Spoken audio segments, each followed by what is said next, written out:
Party కార్యకర్తగా మేము చాలా అడుగుతున్నామండి తెలుగుదేశం పార్టీ అధిష్టానాన్ని. అన్న నందమూరి తారక రామారావు గారు పార్టీ స్థాపించిన కాడి నుంచి ప్రతినిత్యం ప్రజలతో ఉండేవాళ్ళండి. పార్టీ కార్యకర్తలతో మంచిగా ఎప్పుడు సాధారణంగా వచ్చేవాళ్ళు. మీ ఏజ్ పెరుగుతుంది కాబట్టి నేను రాజకీయాల నుంచి అంటే దగ్గర రిటైర్మెంట్ స్టేజ్కి వచ్చేస్తున్నారు సిబిఎన్ గారు. మరి లోకేష్ గారు మీ తర్వాత పార్టీ తీసుకోవడానికి అంత ఉత్సాహంగా చూపిస్తున్నట్టుగా అయితే కనిపించట్లేదు. ఎందుకంటే 2 రాష్ట్రాల్లో అధ్యక్షులుగా ఇప్పుడు ఉండాలంటే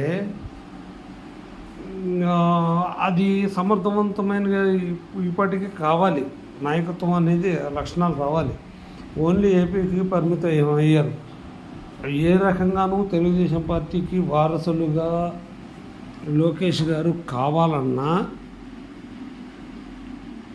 పార్టీ కార్యకర్తలను పట్టించుకోవాలండి.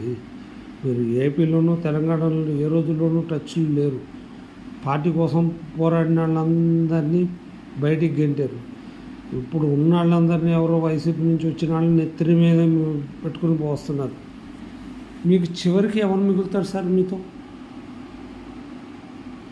మీతో కార్యకర్తలు రేపు పొద్దున ఎవ్వరు మిగలరు. మీరు కార్యకర్తలను ఎవ్వరిని పట్టించుకోకపోతే, పార్టీ కార్యకర్తల అభిప్రాయాలు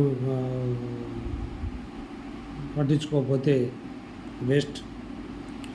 ఇంకొకటి ఏంటంటే పవన్ కళ్యాణ్తో మీరు పొత్తు పారదర్శకంగా ఉండాలి. మీరు ఎంతసేపు మోడీ గారి దగ్గర మీరు పవన్ కళ్యాణ్ తక్కువ చేసినట్టు, లోకేష్ గారిని ఎక్కువ చేసినట్టు కాకుండా ఎవరి ప్రాధాన్యత వాళ్ళకేనండి. ఇప్పుడు మీరు ఎంత బతిమిలాడినా మోడీ గారి దగ్గర ఉండాలన్నా, ఆయన మోడీ గారిని ఎంత బతిమిలాడినా ఆయన అయితే మీ వారసత్వ రాజకీయాలకు ఒప్పుకోరు. ప్రజల నుంచి రావాల్సిన నాయకుడు కావాలి కానీ రికమెండేషన్ల మీద నాయకుడు కాదు. లోకేష్ గారి దగ్గర స్టామినా ఉంది కానీ అది ఉపయోగించట్లేదు. ఇప్పుడు అందరితో అభిమానంగా ఉండాలి కానీ మీ కడుపులో లేనిది కౌలించుకుంటే ఎట్లా వస్తుంది?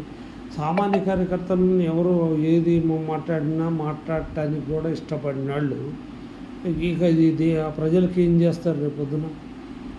అసలు తెలుగుదేశం పార్టీని ఏమైపోతుంది? 2 రాష్ట్రాల్లో ఉంటుందా ఉండదా? మాకి 2029 వరకు ఏం చేస్తారు పార్టీని? అసలు ఆ పల్లా శ్రీనివాస్ గారు